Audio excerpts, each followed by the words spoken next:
Hola con todos, nosotros somos del grupo número 4 y vamos a hablar sobre Modelos económicos implementados en la Unión Soviética y Rusia. los integrantes del grupo son Ábata, Guevara, Feijó, Hernández y Saquicilí. Para entender un poco este tema, tenemos que hablar de las políticas económicas que fueron implementadas en esa época, las cuales principalmente fueron 8. La primera política se la conocía como NEP.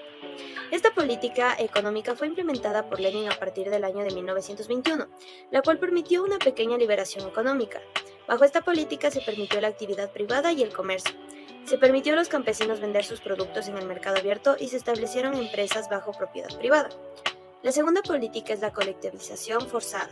En esta política, que se implementó en el año de 1930, se exapropiaron las tierras de los campesinos y se crearon granjas colectivas bajo propiedad del Estado. Esto llevó a la eliminación de la propiedad privada y al total control del Estado sobre la agricultura y la producción de alimentos. También tenemos la política económica de la planificación centralizada. En esta política el Estado controlaba la producción y distribución de bienes y servicios a través de planes quinquenales y establecía metas de producción y asignación de recursos. En la industrialización acelerada, vuelta se prioriza la construcción de infraestructuras y fábricas, así como el desarrollo de la industria pesada, como la producción de acero y maquinaria. Esto se hizo en aras de fortalecer la economía y el poder militar en la Unión Soviética. Tenemos la economía de guerra. En la economía de guerra, Rusia implementó una economía de guerra para movilizar todos los recursos necesarios para el esfuerzo bélico. Se pusieron en marcha medidas de racionamiento, se suspendió la producción civil y se asignaron los recursos al frente de guerra. En Perestroika y Glasnost se implementaron reformas económicas y políticas en Rusia. La perestroika implementó una apertura gradual de la economía, permitiendo la iniciativa privada y el comercio exterior. Glasnost promovió la transparencia y la libertad de expresión, permitiendo un mayor debate sobre políticas económicas y sociales. Tenemos también la privatización masiva. En esta política fue implementada en la década de 1990. Tras la disolución de la Unión Soviética, se llevó a cabo un proceso de privatización masiva en Rusia. Las empresas estatales fueron vendidas al sector privado a través de subastas y certificados de privatización. Sin embargo, estas privatizaciones se vieron afectadas por la corrupción y la concentración de la riqueza en manos de pocos oligarcas. Y finalmente tenemos la nacionalización y regulación. En esta política fue bajo el liderazgo de Vladimir Putin. Se han revertido parcialmente el proceso de privatización y se han nacionalizado algunas empresas estratégicas como la industria del petróleo y el gas. Además, se ha implementado una mayor regulación estatal en sectores clave de la economía, como los medios de comunicación y la industria de defensa.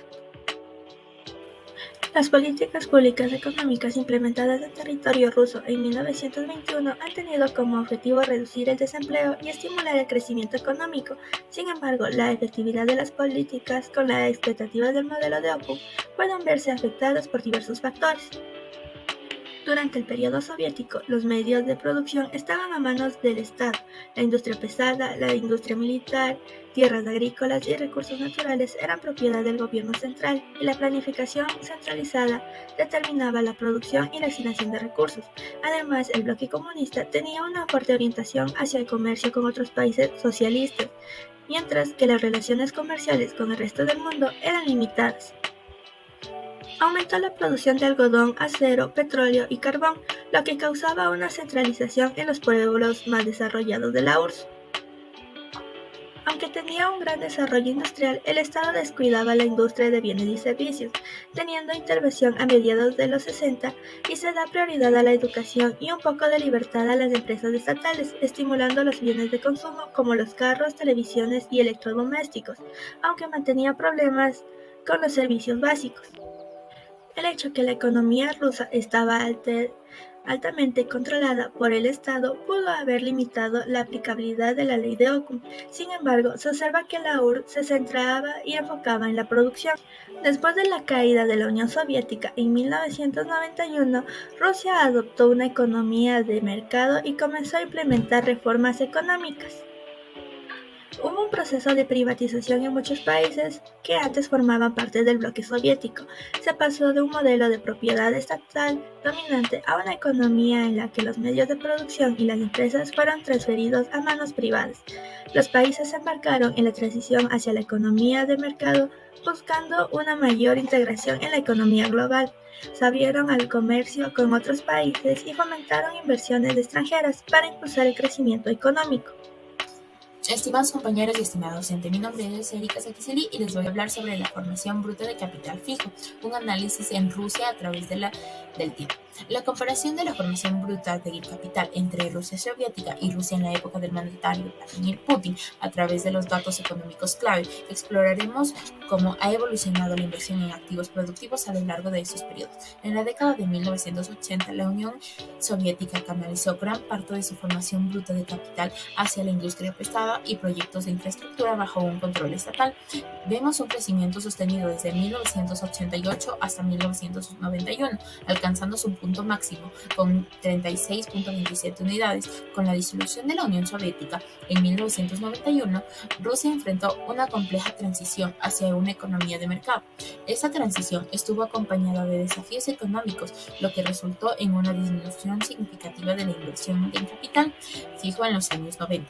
En la época de Vladimir Putin, a partir de los finales de los años 90, Rusia logró estabilizar su economía y experimentar un crecimiento sostenido. El gobierno de Vladimir Putin priorizó la modernización de la infraestructura y el desarrollo de proyectos de energía y tecnología, lo que se reflejó en un aumento de la formación bruta de capital fijo. Durante la época de Vladimir Putin, la inversión de activos productivos continuó aumentando desde 1996 hasta 2006. La formación bruta de capital fijo se mantuvo en un nivel realmente alto, alcanzando un pico de 21.17 unidades en 2006. Al comparar la formación bruta de capital fijo entre la Rusia soviética y la Rusia en la época de Vladimir Putin, notamos una diferencia significativa en el enfoque económico. Mientras que la Unión Soviética se centró en la industria pesada, la época de Vladimir Putin apostó por una mayor diversificación y modernización, además del desarrollo de sectores claves. Gracias. Análisis de la curva de Phillips de la Unión Soviética.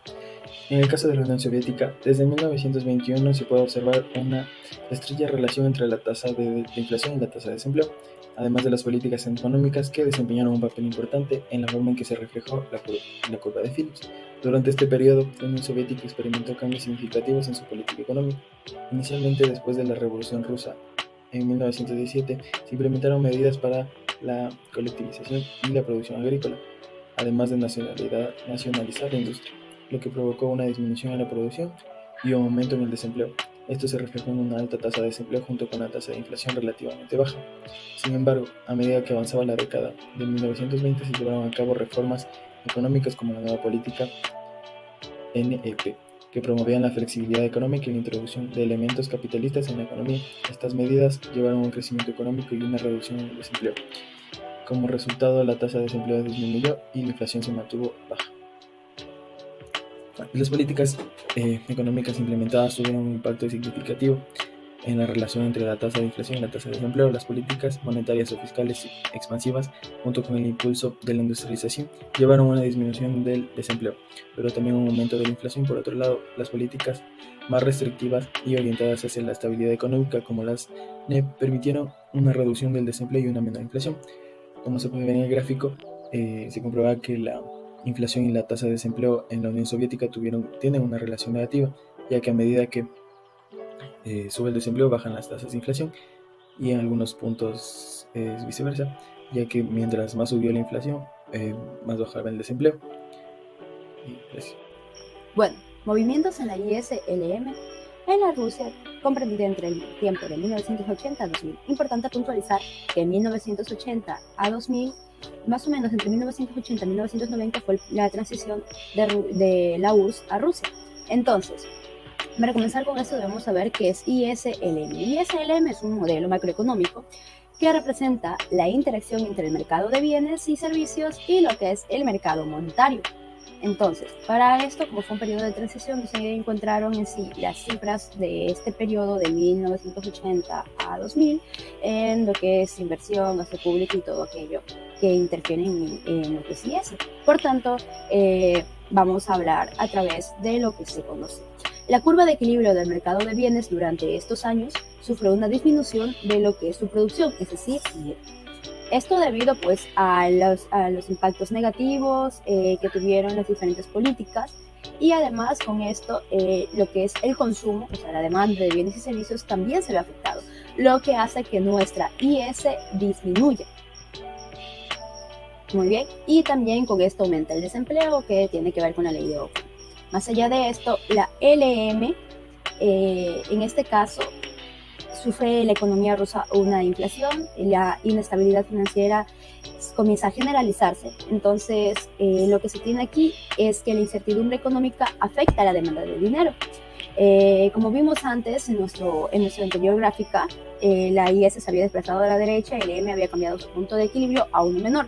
Pero en el futuro, como los hogares y las empresas ya no quieren la moneda rusa o el activo ruso, la moneda líquida, debido a que perdió valor, entonces el mercado de la oferta monetaria va a ampliarse un poco más, y lo que podría producir una modificación en la LM, ya que se va a reducir también con esto lo que es el interés. Gracias.